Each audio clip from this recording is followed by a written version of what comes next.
The morning I was assigned to the Alpha King's carriage, the fog hadn't yet lifted from the palace courtyard. That should have been my first warning. Fog in Eldenmore didn't behave like fog in other places. It didn't drift or swirl. It settled, thick and deliberate, like something breathing low against the cobblestones. The stable hand said it meant the wolves were restless. The older maid said it meant something had already gone wrong, and the world was simply waiting for the rest of us to catch up. I believed the older maids. My name is Willa, and I had been a palace maid for 3 years without distinction. Not the worst, not the best. I swept corridors that no one walked, polished silver that no one used, and kept my eyes low in every room that mattered. That was the arrangement. Invisible labor in exchange for a roof, 2 meals, and the comfort of being overlooked. For someone like me, being overlooked was a form of safety. The Palace of Ashenvale was not a place where you wanted to be noticed. It was built from gray stone that absorbed light rather than reflecting it, all sharp towers and narrow windows, as though the architect had been personally opposed to warmth. The inner court was divided by rank so precisely that even the air felt hierarchical. The upper halls smelled of cedar and candle wax, the lower ones of lye soap and damp wool. I lived somewhere in between, in the maid's wing on the second servants' floor, sharing a room with 2 other girls who worked the east corridor. Their names were Petra and Dina. Petra was round-faced and practical, the kind of woman who kept a list of everything she owned and slept without dreaming. Dina was nervous and gentle, always humming something under her breath, always apologizing for things that weren't her fault. I was fond of them both in the quiet, unspoken way that people become fond of those they survive beside. That morning, Petra had shaken me awake before dawn. "They're pulling names," she said, already dressed, her voice carrying that flat tone she used when she was trying not to sound alarmed. For the outer convoy detail, Head Steward Cavis wants warm bodies in the courtyard by the 4th bell. I sat up slowly, the cold floor sharp under my bare feet. Convoy detail for what? The king is traveling to the northern border. She paused, and in that pause I heard everything she didn't say. They need extra hands. Cavis is assigning whoever's available. I was available. I was always available, because I never volunteered for anything that might draw attention, which meant I was never busy enough to be excused from anything that did. By the 4th bell, I was standing in the courtyard with 11 other maids, a groom, and 2 kitchen boys, who looked as confused as I felt. Head Steward Cavis moved down the line with his clipboard, assigning roles in the clipped, effectless tone of a man who viewed people as inventory. Laundry, supply cart, provisions cart. When he reached me, he looked at his list, then at me, then back at the list. Willa Soren. Yes, sir. You're assigned to the king's personal carriage. Attendant post. You'll stand outside the rear step during each stop, assist with the door, and ensure nothing is required of the king that cannot be immediately provided. He moved on before I could respond. I stood very still. The king's personal carriage. Around me, 2 of the other maids exchanged a look I pretended not to see. One of them, a tall girl named Rosen, who worked the Upper East Hall and therefore considered herself above most of us, pressed her lips together in something that wasn't quite sympathy. "Don't do anything stupid," she said quietly as we dispersed to our posts. I didn't ask her what she meant. I already knew. The king's carriage was stationed at the far end of the courtyard, separated from the supply wagons by a deliberate distance that communicated status without requiring a word. It was black lacquered wood, trimmed with dark iron, 4 horses in front, gray, matching, enormous, and a driver's bench elevated high enough that the man sitting on it seemed to exist at a different altitude than the rest of us. I arrived at the rear step as instructed, tucked my hands behind my back, and waited. The convoy preparations took the better part of an hour. Trunks were loaded. Orders were barked across the fog. Somewhere near the gate, A horse shied at something and had to be calmed by a groom who seemed more frightened than the horse. I watched it all from my assigned position and thought about how strange it was. The way an entire apparatus of power could be in visible motion and still feel like it was holding its breath. I was thinking about this when I noticed something. The driver. I had seen the king's usual driver before, an older man named Greaves, white-haired and broad-shouldered, who had driven the palace convoys for longer than I had been alive. He was the kind of man whose presence was itself a form of steadiness. You saw Greaves on the bench and you thought, nothing unusual will happen today. The man on the bench was not Greaves. He was younger, thinner. His coat was the right color, the dark gray of palace staff, but it sat wrong on his shoulders, slightly too large, the sleeves a half-inch too long. He held the reins correctly, loosely, with the practiced ease of someone who had learned how to hold them. But his eyes, when they moved across the courtyard, moved the way a hunter's eyes move, not scanning for obstacles, scanning for exits. I looked away before he could notice me noticing him. My heart was doing something unpleasant. I told myself it meant nothing. Staff changed. Greaves might be unwell, might have been reassigned, might have any number of ordinary reasons for his absence. I was a maid who had been awake since before dawn, standing in cold fog, assigned to a post that made me nervous. I was primed to find things alarming. I looked back. He was already looking at me. Not with the flat indifference that most palace staff offered one another across a courtyard. With something more specific, something that registered my face, filed it away, and then deliberately returned its gaze forward, as though it had never looked at all. My hands, behind my back, tightened around each other. The king emerged at the 7th bell. I had seen Alpha King Adrian before, in the way that palace servants see royalty, in passing, at distance, in the peripheral vision that habit trains you to keep carefully averted. But standing at the rear step of his carriage, I had no peripheral vision to retreat into. He walked across the courtyard with the unhurried certainty of someone who had never once needed to wonder whether space would be made for him, and it was. He was taller than I'd registered from afar, broader. His coat was dark, undecorated except for the iron clasp at the collar, and he wore it the way certain men wear authority. Not as a costume, but as a second skin. His hair was dark, slightly disordered by the morning wind, and his face, when it turned briefly in my direction, was expressionless in the way that only controlled people manage to be expressionless. Not empty. Contained. He paused 2 feet from the carriage door. His eyes went to the driver's bench. Something crossed his face. Not alarm, not quite, but a tightening. A recalibration. His gaze stayed on the driver for exactly 2 seconds, which was 1 second longer than it needed to be if everything was normal. Then it moved to me. I reached for the carriage door handle, because that was my job, because that was the one thing I had been told to do, and the one thing I could do correctly in this moment. Stop. His voice was quiet. Not raised, the kind of quiet that is its own form of volume. I froze.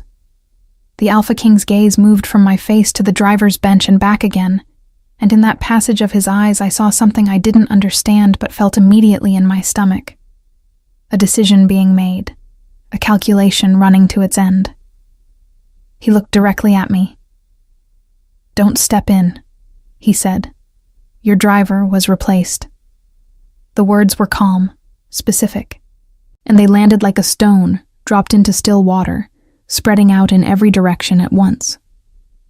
I stood with my hand on the door handle and stared at the Alpha King, who was already turning toward the head of the convoy, with the steady, unhurried movement of someone who had just said something that changed everything, and knew it.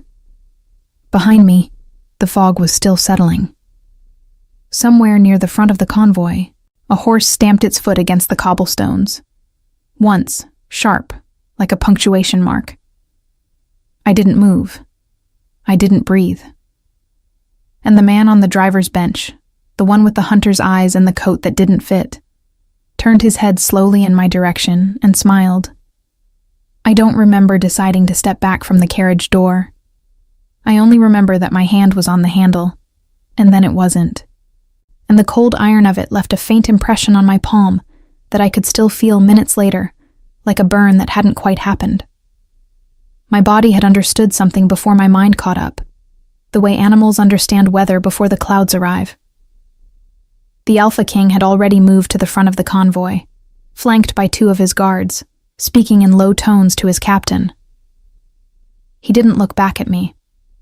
He had said what he said and stepped away from it, the way powerful men step away from lit fuses, not because they doubt the explosion, but because they already know the radius. Around me, the courtyard continued its organized noise. Trunks were roped down, horses were checked. The kitchen boys hauled the last of the provisions into the supply wagon, with the grunting effort of people who had no idea what had just happened near the black carriage and would not have believed it if told. I stood at the rear step and tried to think clearly. Your driver was replaced, not the driver changed, not Greaves is unwell today, replaced. The word carried weight, deliberate, specific weight. It wasn't an explanation. It was a warning delivered in the fewest possible syllables by a man who clearly did not waste syllables. I looked at the bench again without moving my head, using only my eyes. The man was still there, still holding the reins with that practiced looseness. He had stopped looking at me, which was somehow worse than when he had been looking. A person who watches you is curious.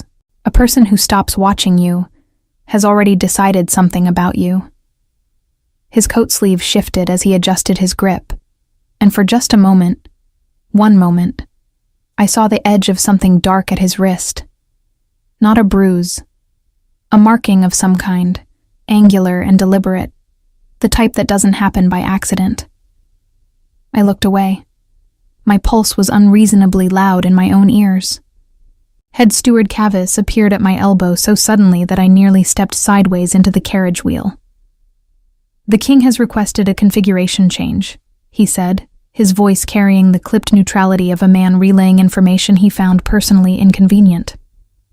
You'll ride inside the second support carriage for the first leg of the journey. Attendant post is suspended until the convoy reaches the Mirabel way station. I stared at him. Inside? Inside. He was already moving. Take the left bench. Don't speak unless spoken to. Don't open the window panels without permission. He was gone before I could ask what had prompted the change, which I suspected was intentional. Cavis had a gift for delivering information in exactly the quantity that prevented follow-up questions.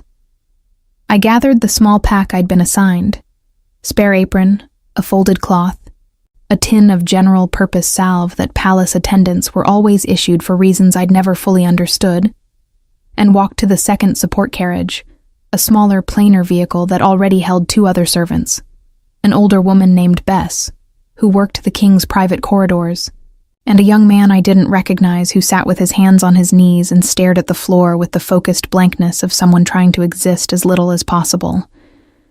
I understood the impulse. Bess looked at me when I climbed in and settled. She had the kind of face that kept its own counsel, broad, weathered, gray-eyed, and she looked at me the way experienced people look at inexperienced ones who have recently had a narrow escape. "Sit down and keep your hands in your lap," she said, not unkindly. "I know how to ride in a carriage," I said. "That's not what I meant."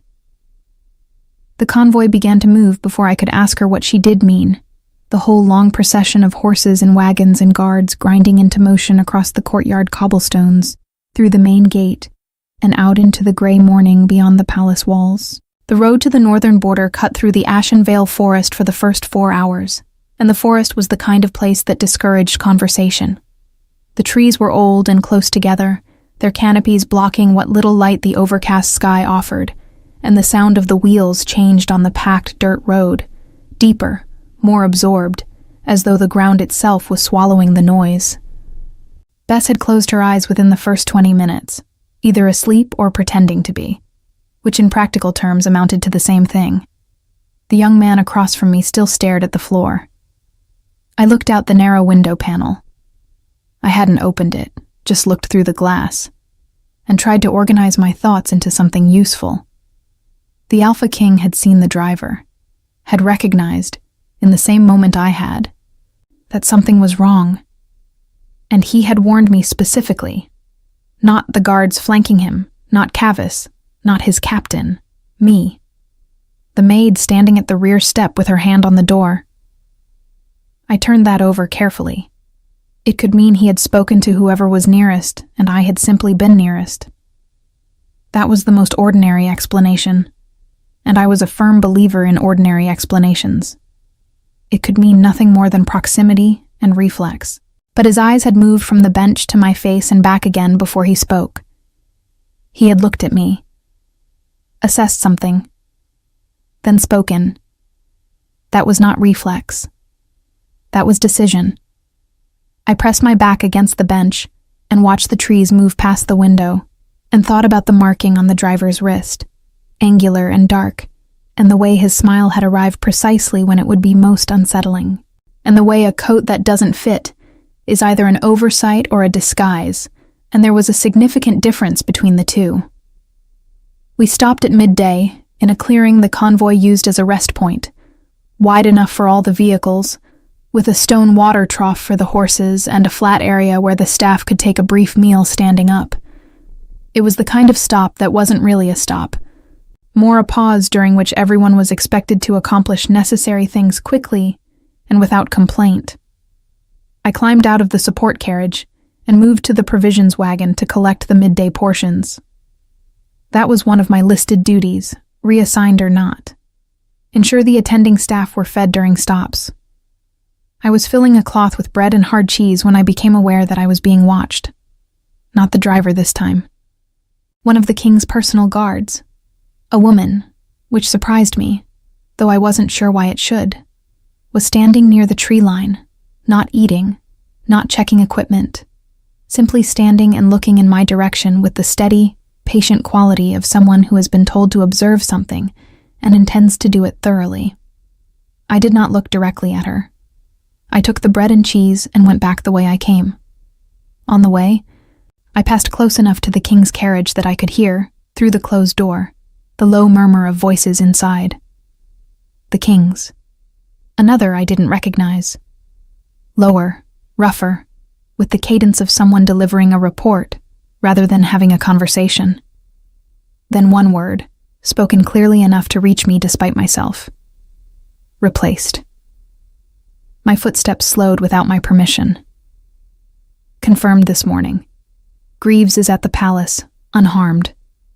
Whoever is on that bench has been there since before the 4th bell. A pause. Then the king's voice, quiet and exact. How many people noticed? Another pause. One, sir. The maid at the rear step. The voices dropped again, too low to follow, and I made myself walk. Steady, normal, the walk of someone who had heard nothing and was thinking about nothing except bread and cheese, and the length of time until we reached the way station. But my hands, wrapped around the cloth bundle, had gone very still. One. He had said one person noticed, and whatever came after that answer, whatever the king had decided in the silence that followed, I had no way of knowing.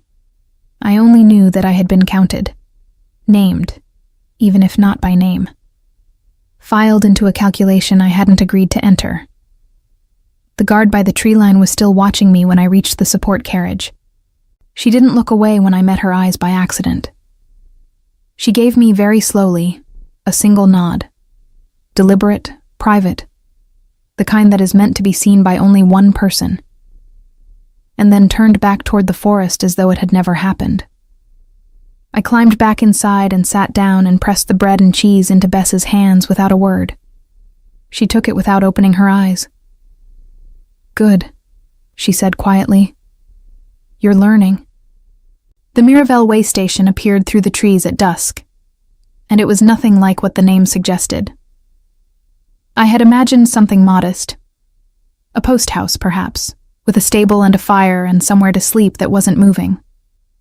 What appeared instead between the tree line and the darkening sky was a compound, low and wide, and built from the same gray stone as the palace, surrounded by a wall just tall enough to mean something. Torches burned at intervals along the top, and the gate was already open when the convoy arrived, which meant someone had been expecting us. Someone had been expecting us for long enough to prepare. I filed that away without knowing yet what to do with it. The convoy came to a stop inside the compound walls in a practice sequence. The king's carriage first, then the guard vehicles, then the support carriages, then the supply wagons. Everyone had a place. Everyone moved to it. I stepped out behind Bess into the cold evening air and stood in the gravel courtyard while the stable hands came forward to take the horses, and the staff began the efficient, joyless work of making camp inside a building rather than outside one. I was watching the king's carriage. More specifically, I was watching the driver's bench. It was empty. Not the driver had climbed down and gone somewhere empty. The seat had a specific absence, the kind that suggests a person did not simply step away, but was no longer part of this scene in a larger sense. The reins were looped neatly over the post. The brake was set, everything in its place, as though the man had completed his task and dissolved. I looked around the courtyard with what I hoped was a casual kind of attention, the looking around of someone new to a place, taking in her surroundings with ordinary curiosity. There were perhaps 30 people in motion. I did not see the driver among them. Willa Soren. I turned. The female guard from the forest clearing was standing 3 feet behind me. Up close, she was younger than I'd thought, perhaps 28, with a sharp jaw and dark eyes, and the posture of someone who had spent years being told to take up less space and had decided at some point to stop complying. She wore the King's Guard insignia on her collar, but carried no visible weapon, which probably meant her weapons were somewhere I couldn't see them. "Come with me," she said. Not unkindly, not like a request either. I came. She led me through a side entrance into the way station's interior, down a corridor that smelled of stone and old wood and lamp oil, and into a small room that served, based on its contents, as something between a storage room and an office. There was a table, 2 chairs, a candle in a holder on the table, and a man standing at the far wall with his back to the door, looking at a map pinned to the stone. The guard closed the door behind me and positioned herself beside it. I stood in the middle of the room and said nothing, because nothing seemed like the correct amount to say. The man at the wall turned around. Alpha King Adrian looked different without the courtyard around him. In the open space of the palace grounds, surrounded by the organized motion of his convoy, he had seemed like a fixed point, something the rest of the world moved in relation to. In this small room, he was simply a man, large and still, with tired eyes and a coat that now hung open at the collar. Not less intimidating. Differently intimidating. He looked at me the same way he had in the courtyard, direct, assessing, without the social performance that most people put between themselves and their attention. "You noticed before I did," he said. I opened my mouth, closed it, found something that qualified as words. "I don't think that's accurate, sir. You had already seen him." I had already seen the bench. A slight distinction in his tone, not correction exactly, clarification. "You had already seen him. There's a difference." He moved to the table and sat on the edge of it, not in the chair but on the surface itself, which for some reason made him seem more rather than less serious. "Tell me what you observed." I was aware of several things at once.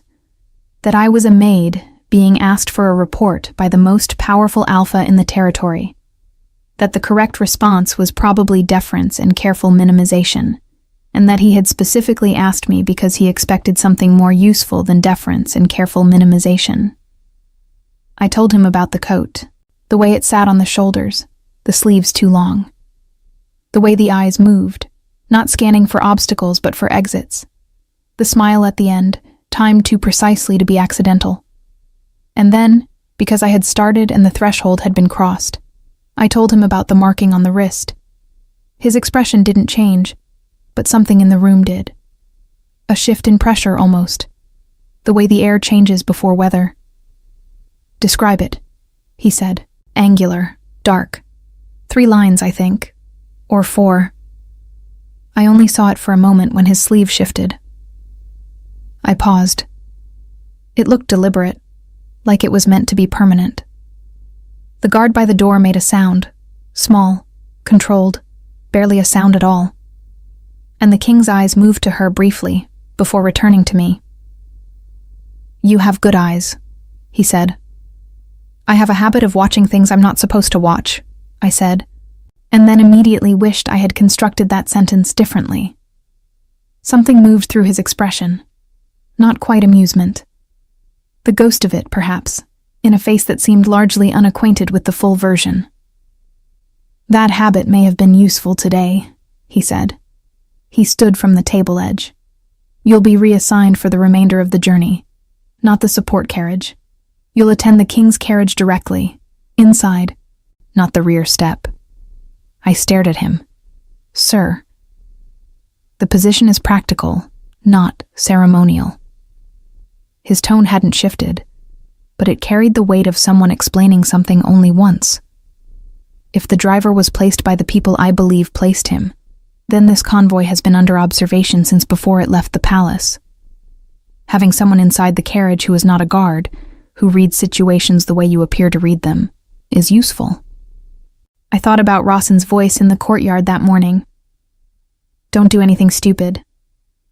I thought about Bess. "You're learning." I thought about the marking on the wrist and the smile timed like a punctuation mark, and the way the king had said replaced with the specific gravity of a word being used as a key. "I don't know how to be useful in the way you're describing," I said.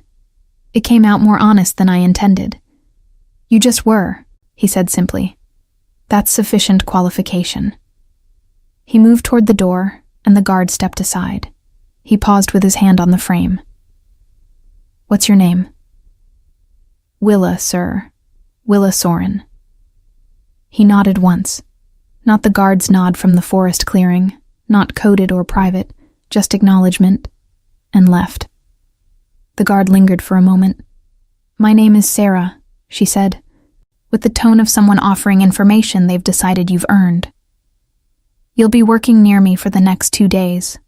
It's easier if we're not strangers." "What happens in 2 days?" I asked. "We reach the northern border." She opened the door. "And we find out whether what happened with the driver was an opening move or the whole plan."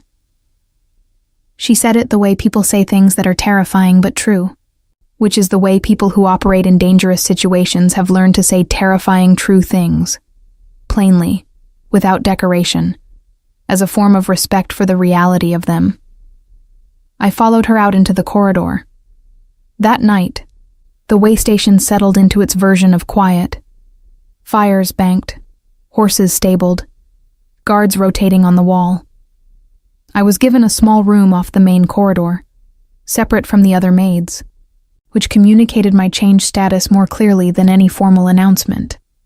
Petra and Dina would be in the shared servants' quarters. I was somewhere else now. I lay on the narrow cot and looked at the ceiling, and thought about the morning, which felt as though it had happened to someone else, and also, simultaneously, as though every detail of it was carved permanently into the inside of my skull. "Don't step in. Your driver was replaced. 7 words. And they had pulled me out of the category of invisible servant and placed me, without my request or preparation, into something I didn't have a name for yet, something that had the shape of danger and the texture of purpose. I pressed my palm flat against the rough wool blanket and felt the woven pattern of it under my fingertips and thought, I am the same person I was this morning. My hands were the same. My plain face, my pale hair, my 3 years of unremarkable service. None of that had changed.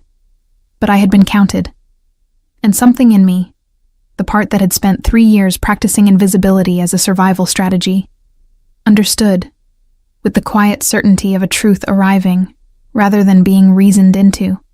that the strategy had just become obsolete.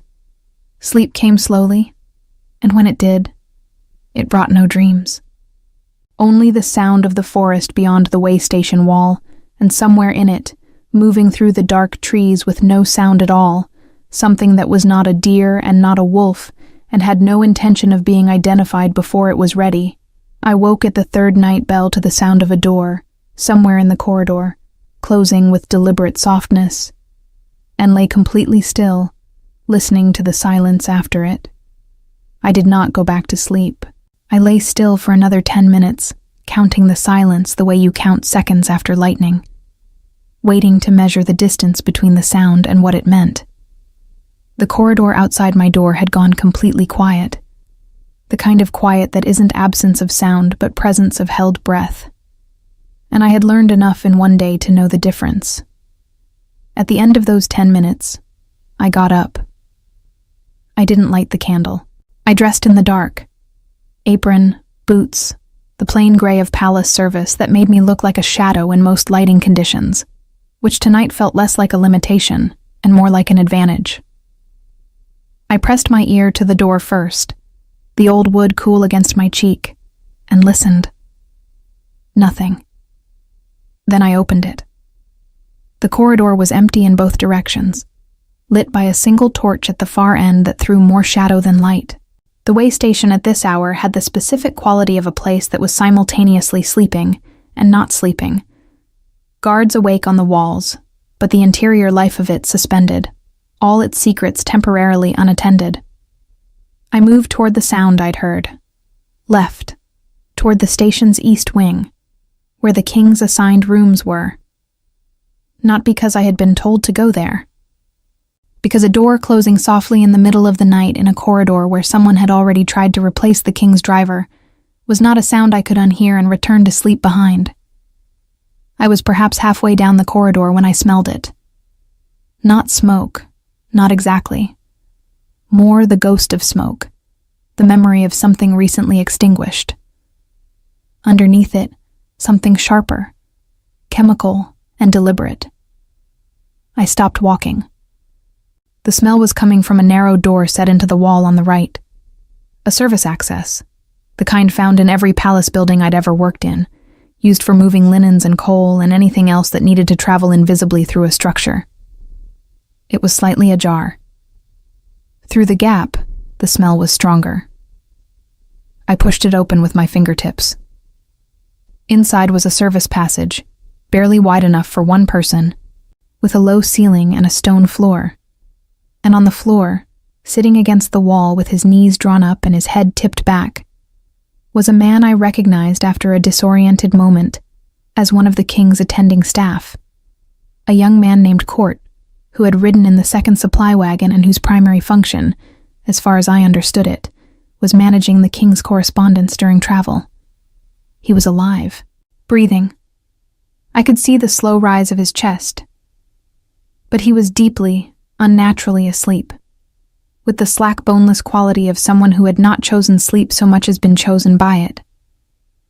On the floor beside him was an overturned vial, small and dark, with a stopper lying several inches away. I crouched down and looked at it without touching it, and the smell coming off the spilled liquid was the same sharp chemical ghost I'd caught in the corridor. Whatever it was, it worked quickly. Court had been carrying something. I could see the edge of a folded paper beneath his hand, pinned there by the dead weight of his arm. I stood up and stepped back into the corridor and stood very still, processing. Court managed the king's correspondence. Someone had removed him from his duties without removing him from the building, which suggested they needed something he had access to. The paper under his hand, almost certainly, and had needed it quietly, without raising an alarm that a missing person would create. Elegant, in a terrible way. He would wake in a few hours with a headache and a gap in his memory and no idea how much time had passed. I went to find Sarah. She opened her door before I finished knocking, which told me she had also been awake. She took in my face, then listened to what I said without interrupting, which I was grateful for. When I finished, she was already moving, pulling on her jacket, her expression doing the thing I was beginning to recognize as her version of urgency. Not panic, just acceleration, everything in her becoming more efficient and more compact. "Show me," she said. I showed her. She crouched over Court for 30 seconds, checked the vial without touching it, looked at the paper under his hand, and then looked up at me with an expression I couldn't read entirely, but that contained, somewhere in it, a revised estimation. "You need to come with me," she said. "Where?" "To the king." Adrian was awake. This did not surprise me as much as it might have an hour ago. He was seated at the table in his room with the map from the wall now spread across the surface, a candle burning at each corner, and the look of a man who had been working through a problem for some time. When Sarah opened the door, and I followed her in, he looked up without the flinch of someone startled, only the steady reorientation of someone shifting from one set of information to another. Sarah reported. Concise and precise, the way people who work in dangerous proximity to important people learn to be. She said what I had found, and what we had observed, and what she believed it indicated. When she finished, the king looked at me. "You heard the door?" he said. "Yes, sir." And got up to investigate, alone. The way he said it wasn't quite a reprimand and wasn't quite admiration, existing somewhere in the space between those two things that is occupied by genuine assessment. "I didn't think," I started. "No," he said. "You did think. That's the issue." Something in his tone shifted, marginally. "Most people in your position would have decided it was nothing and gone back to sleep. You got up. That's a choice, not an instinct."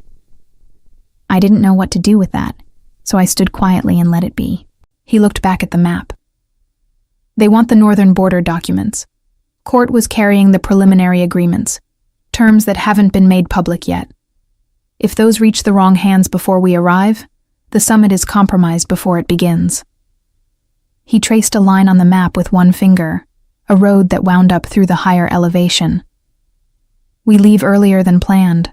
4th bell, not 6th. "The staff won't be ready," Sarah said. "The staff will adapt." He looked up at her.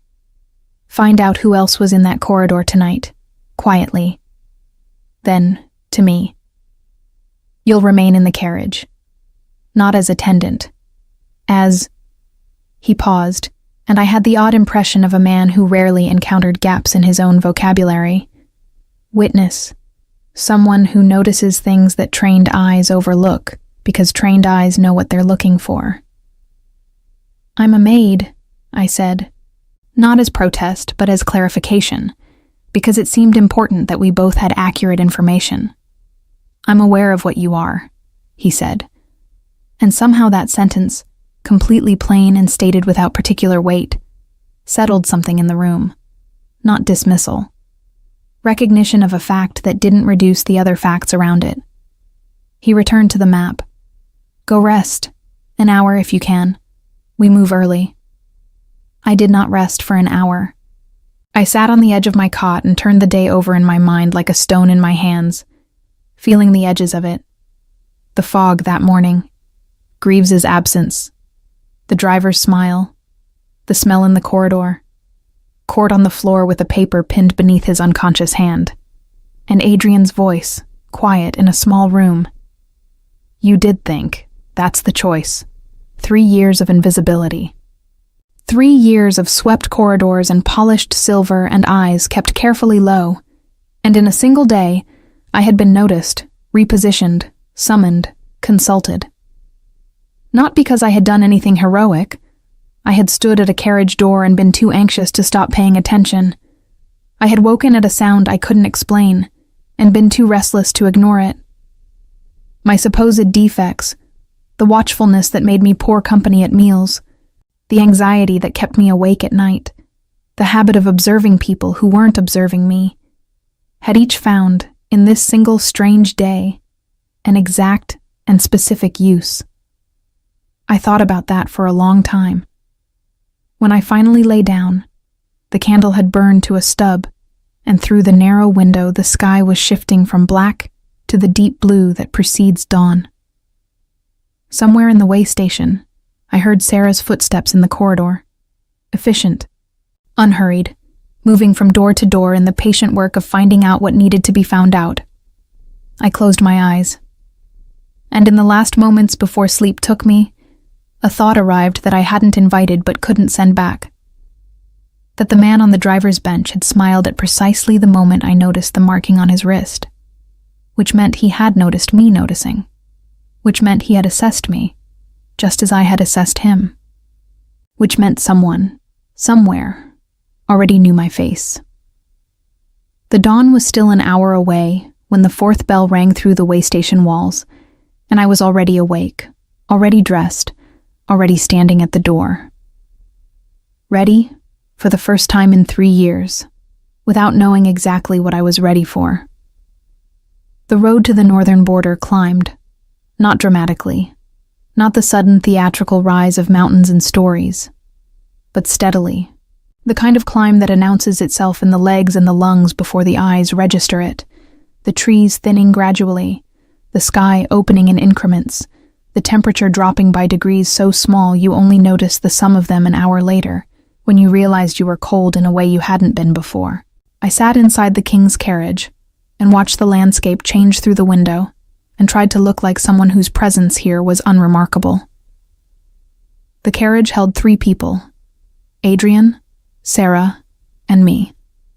A new driver had been installed before dawn, a guard named Holt, who Sarah had vouched for with the specific economy of someone who doesn't vouch for people lightly.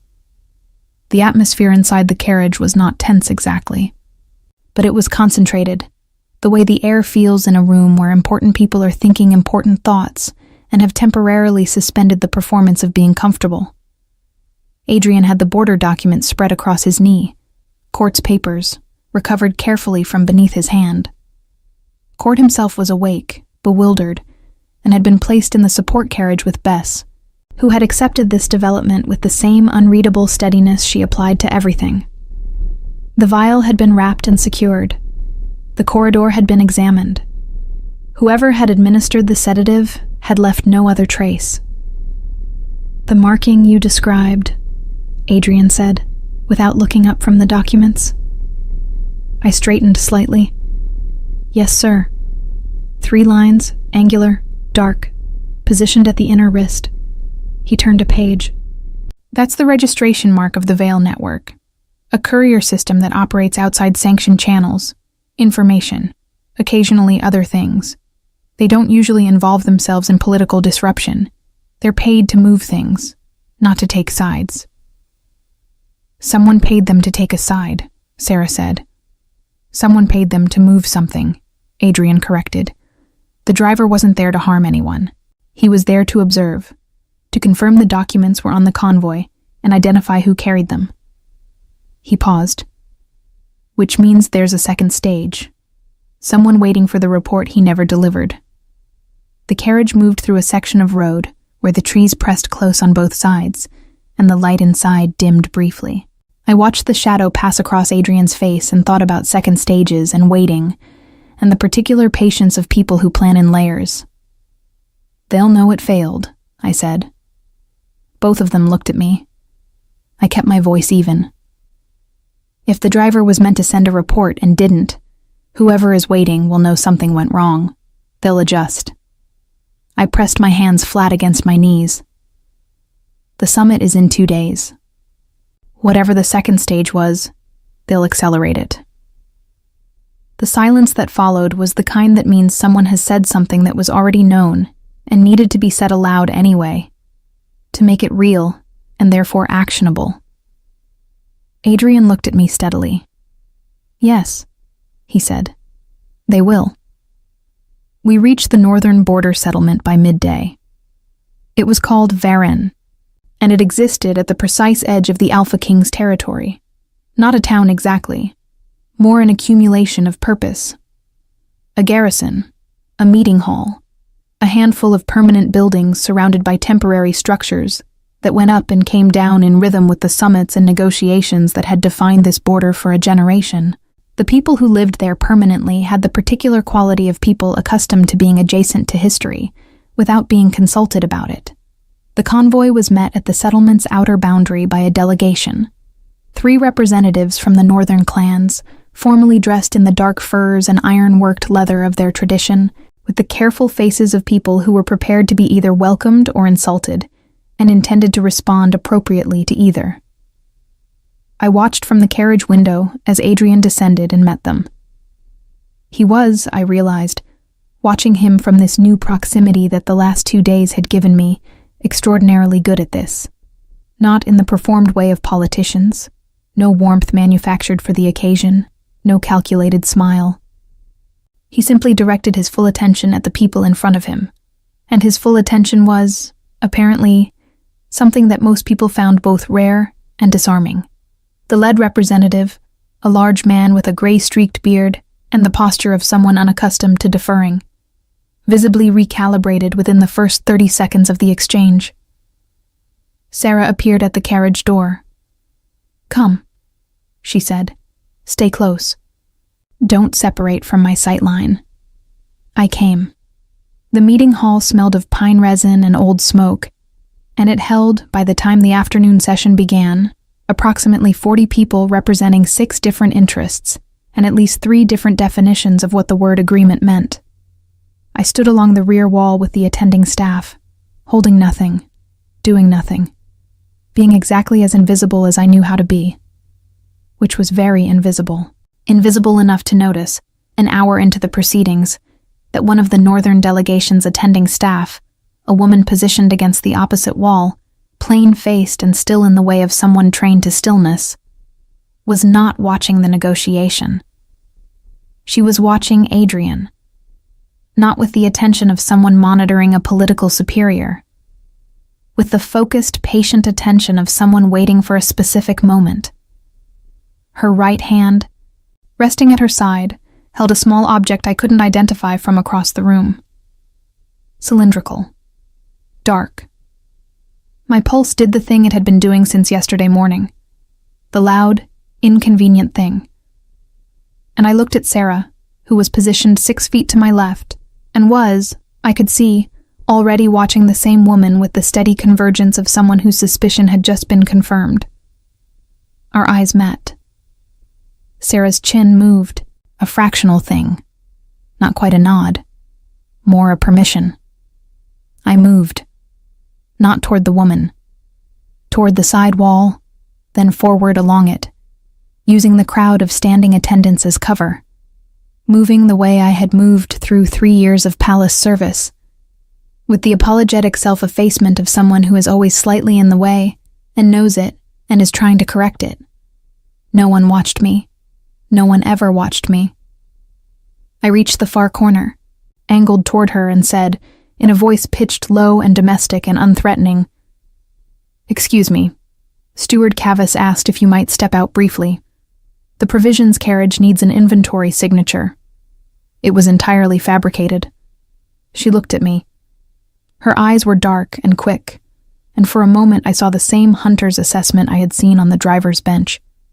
The rapid evaluation of a threat and a calculation of response. Then her gaze moved to the room, to the distance between herself and Adrian, to the disruption that causing a scene would introduce, to the fact that I was a small, pale-haired maid with an apron and an entirely unremarkable face. She made the wrong calculation. She stepped out. Sarah was in the corridor before us. I will not describe in detail what happened next, because I was asked to wait by the exterior door, and I did, and because some things are not mine to narrate. What I can say is that the cylindrical object was a compressed air delivery mechanism, the kind used to administer substances at range without physical contact. And the substance inside it was confirmed by the time evening fell to be the same compound used on court. Not a weapon for ending things, a weapon for interrupting them. Someone had wanted Adrian incapacitated during the summit negotiations, creating a window for the documents to be interpreted, signed or sabotaged by someone else in his name. Sarah told me this in the corridor while the garrison's security staff managed the rest, her voice carrying the flat precision of a report being filed even in conversation. "You moved at the right time," she said. "I guessed," I said. Good guesses at the right time are most of what keeps people alive.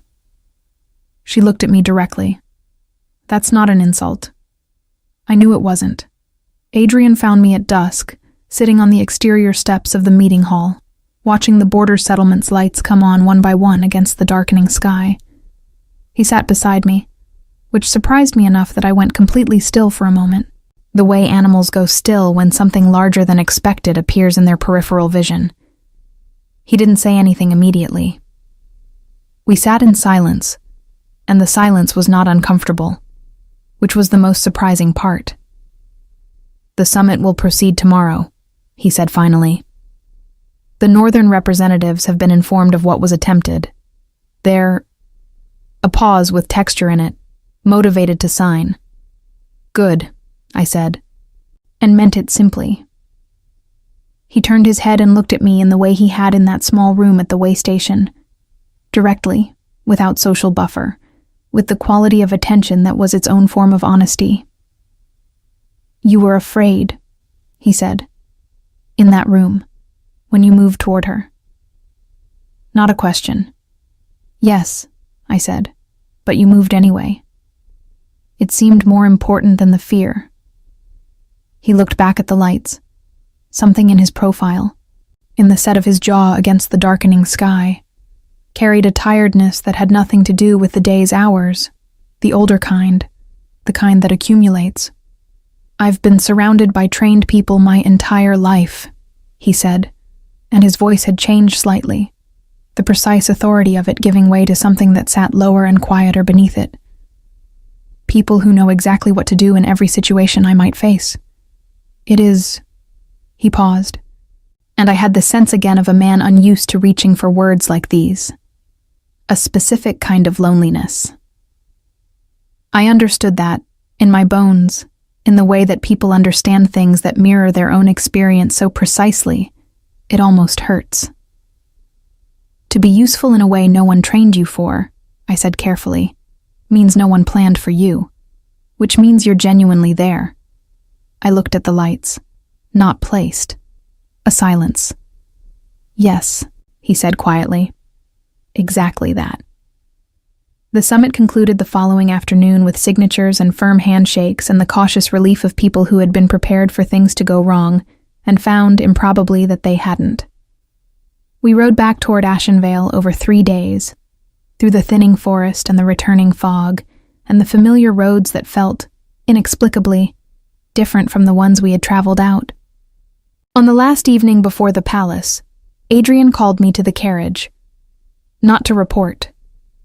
Not to identify something or notice something or perform the strange sideways usefulness I had apparently stumbled into. He asked me what I wanted. I sat across from him in the moving carriage, with the lamplight between us and the darkening countryside outside the windows, and took that question seriously, because it deserved seriousness. I want work that uses what I actually am, I said.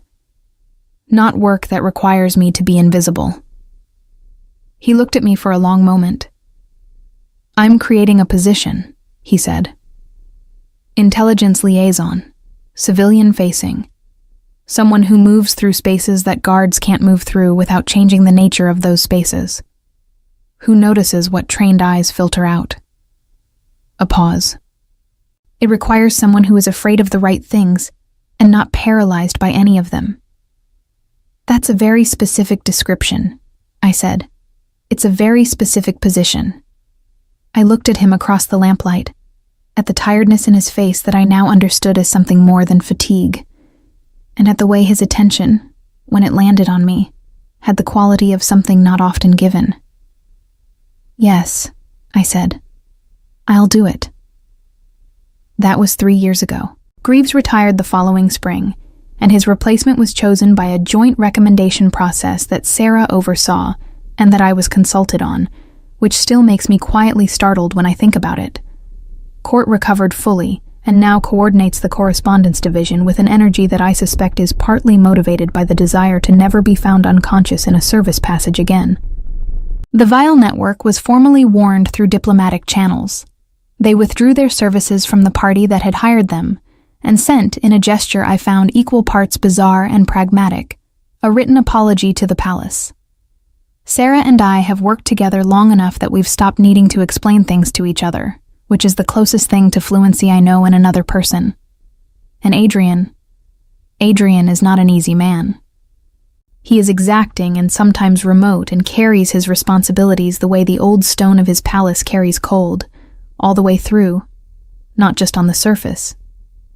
But he is also the man who sat beside me on exterior steps at dusk and said loneliness out loud to another person, which I think cost him something, and which I have never treated carelessly. We have built something that doesn't have a common name, which seems right for two people who arrived at each other through uncommon means. There is trust in it, deep and tested. There is the particular warmth of being genuinely known by someone who sees clearly and chooses to remain. On quiet evenings in the palace, when the work is done and the corridors are still, there is something that I will call, simply and finally, home. I think about the fog sometimes. The morning I stood in the courtyard with cold iron under my hand, and 7 words changing the shape of my life before I understood what was happening. I was invisible for 3 years. Then someone looked directly at me and said, "I see what you are, and it matters." I have not been invisible since. The Palace of Ashenvale still absorbs light rather than reflecting it. All sharp towers and narrow windows, built by someone opposed to warmth. But there are rooms inside it now that I know by heart. Their sounds, their smells, the particular quality of their silence.